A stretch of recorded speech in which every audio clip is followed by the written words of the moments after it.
tarde, meu nome é Jennifer e eu vou estar dando início e a abertura do nosso seminário. O nosso grupo vai falar sobre turnos obesos e o grupo somos nós, eu, a Jennifer, a Jamile, o João Vitor e o Marlon Lucas. Bom, como eu já havia falado, o nosso grupo vai falar sobre turnos obesos. Ele também é conhecido como Albacora Gondolin, Patudo e Big A.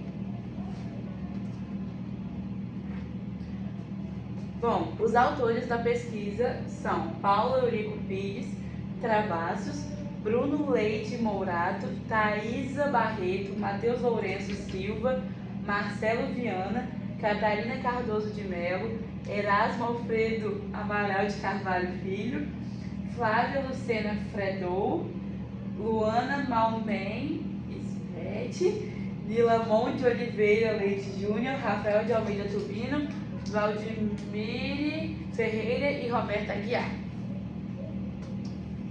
Bom, o Tunus obesus ele é considerado uma das maiores espécies de atum, podendo chegar até 250 centímetros de comprimento total.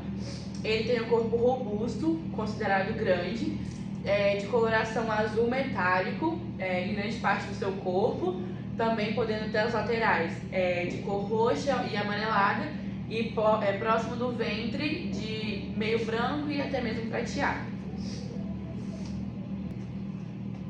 Bom, a distribuição global ele é muito encontrado no sul do Canadá e no norte da Argentina.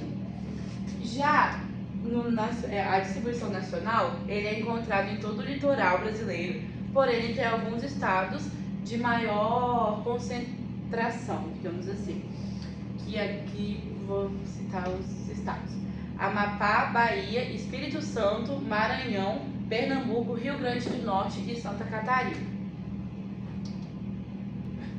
Bom, meu nome é Marlon e eu vou estar apresentando sobre a história natural do Tunus obeso.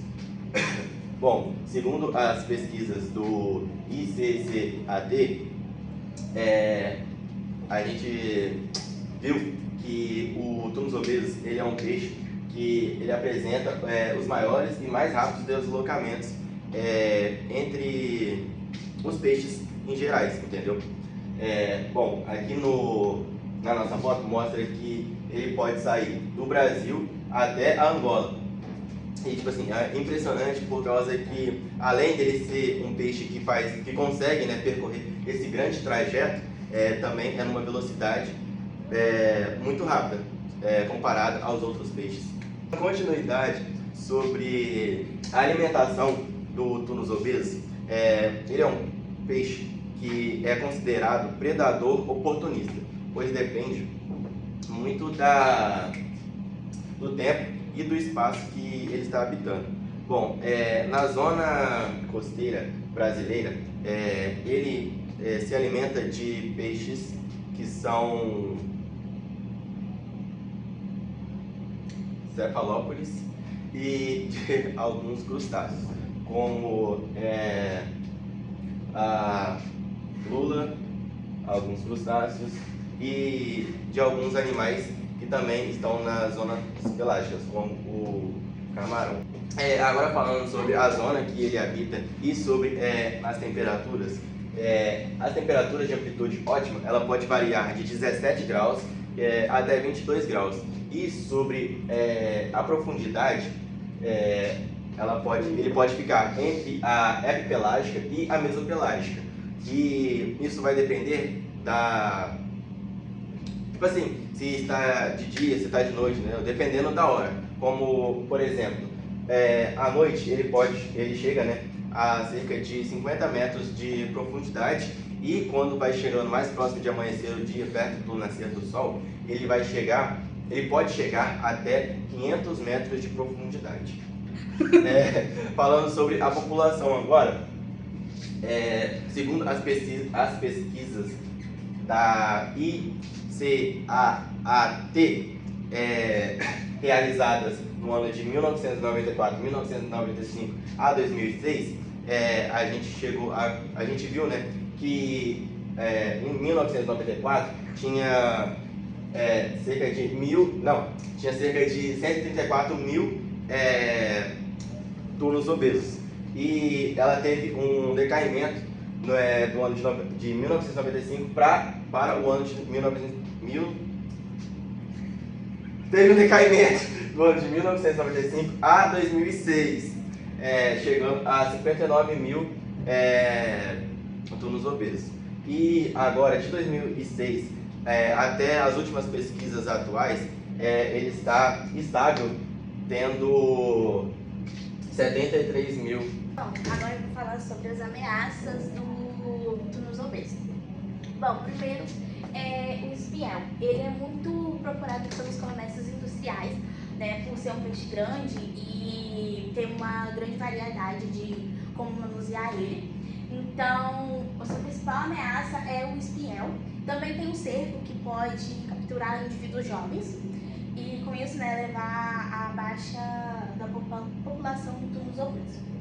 Bom, a captura internacional de larga escala. Como eu disse, ele é um peixe que é muito procurado pela indústria, pela pesca industrial. Então, por conta disso, ele acaba tendo uma larga escala na questão de captura. E por último, a vara e isca viva. Ele também é usado como indivíduos jovens, como isca e para espiel e para a própria vara. Bom, agora falando do seu uso. Boa parte da produção nacional de avis e afins está voltado para o abastecimento do mercado interno.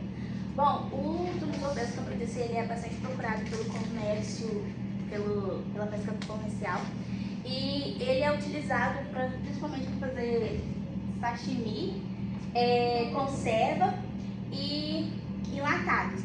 Uma empresa que procura muito esse tipo de peixe é a Gomes da Costa, que também costuma usar o bonito listrado, que é o galhado também, como um dos seus produtos, mas o túnus também está dentro desse catálogo deles. E ele é procurado muito no norte ao sul do Brasil. Agora, falando da sua conservação, ele é conservado aqui no Brasil pelos 3 arquipélagos aqui presentes, que é a Ilha da Trindade e Martins Vaz, Fernando de Noronha e o arquipélago de São Pedro e São Paulo. E com isso, eles são protegidos por esses 3 tipos de arquipélagos e também pelo sistema ICCAT, que já foi falado, e o ICMBio. Bom, ele tem a sua população estável e também ele é monitorado pela ICC na modalidade... Agora é minha vez, João, para falar um pouco sobre a pesquisa. Foi desenvolvida pela ICCA, Atlântico Oceano Tropical Tuna Tagging Programming, que nada mais é do que uma associação empresa que acaba averiguando as espécies, e uma delas foi o atum, que no caso é o Tunus obesus, da espécie. Foram colocadas tags satelitais e tags normais nos atuns para verificar o monitoramento deles, ver qual seria a migração e como está a espécie, se ela está em risco de extinção ou algo do tipo. E aí foram colocados cerca de 25 mil espécimes de tunus obesos que foram marcados durante esse tempo. Categoria. Menos preocupante, que no caso é o LC. O LC é uma sigla de menos realmente preocupante. Essa categoria foi marcada em 26 de 5 de 2022, 26 de 8 de 2022, perdão, considerando que ele não é uma espécie que tem risco de entrar em extinção, que a reprodução dele é muito rápida, como até o professor Jones citava dentro de sala, que as espécies que estão mais no meio e mais na base da cadeia, elas conseguem se reproduzir mais rápido do que a que está no topo. O atum, ele está no meio de cadeia. Ele não é a espécie que é topo de cadeia, que não tem nenhum outro animal que se alimenta dele, e ele também não é uma espécie que é base de cadeia, que serve para todas as espécies se alimentarem dele para conseguirem criar forças e tudo mais. Essa daqui é a justificativa. O estoque, como eu disse na pesquisa, ele está estável e em 2 décadas sofreu um aumento, né? Nada de uma queda brusca ao ponto de considerarmos que poderia ocorrer algum risco de extinção. Tem uma grande distribuição em todo o Atlântico. As pescas são monitoradas e dentro de períodos que, pelo menos no exterior, dentro de períodos corretos em legislação, e menos preocupante, que entra na classificação de LC, que seria menos preocupante em inglês. Aí agora nós... Não sei o que eu vou falar. Acabou! Obrigado. Pensando que é